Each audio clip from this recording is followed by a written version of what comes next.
Hello, I'm Dr. Robert Lelouch, a board-certified OBGYN physician with over 30 years of clinical experience. Let's talk today about pregnancy after 35. And don't worry, you're still young, but I didn't pick the terms.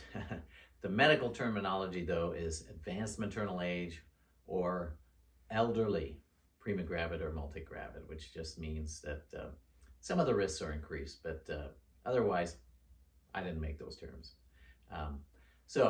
There are some increased risks to your pregnancy, but they're not substantial. They do increase with age, so we have to take some extra steps for you. One of the newer steps that's recommended is low-dose adult aspirin or baby aspirin.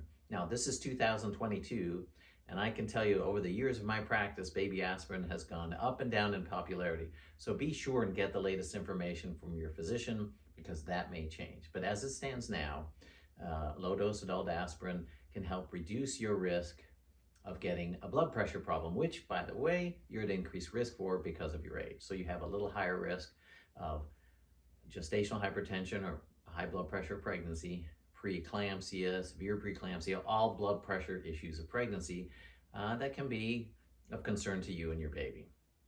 There's also a little higher risk of miscarriage. And so on the average, the risk for all women of miscarriage is about 1 in 12. As you get older, the risk goes up. An easy number for me to remember is 1 in 4 at 44. So there is a significant risk that high, and it starts to go up at 35. So that's why we picked that age.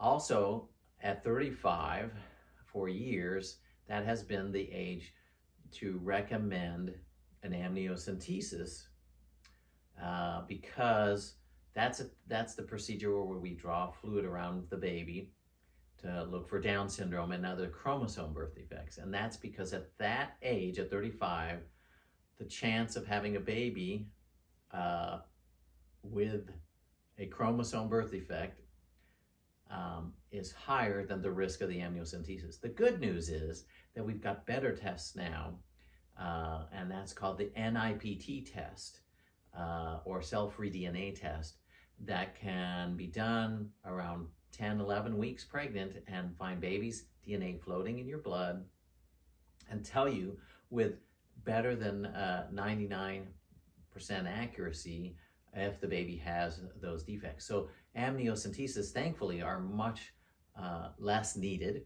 And that test, by the way, is available to all women, regardless of age. However, I definitely am encouraging my patients to get it after 35 years of age.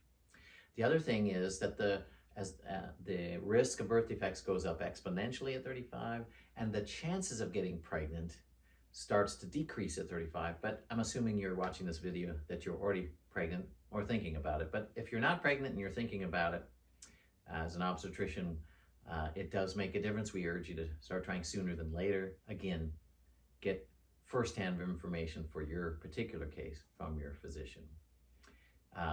So you might need extra monitoring during your pregnancy. You do have a higher chance of gestational diabetes, which is diabetes of pregnancy. There's some videos on that. So overall, being over 35 is still nice and young, and you have a great opportunity for a nice, healthy pregnancy. You just need to get to your physician earlier, get more information, do some of these tests, and hopefully you'll have a great outcome. So I hope you found this helpful. Thank you.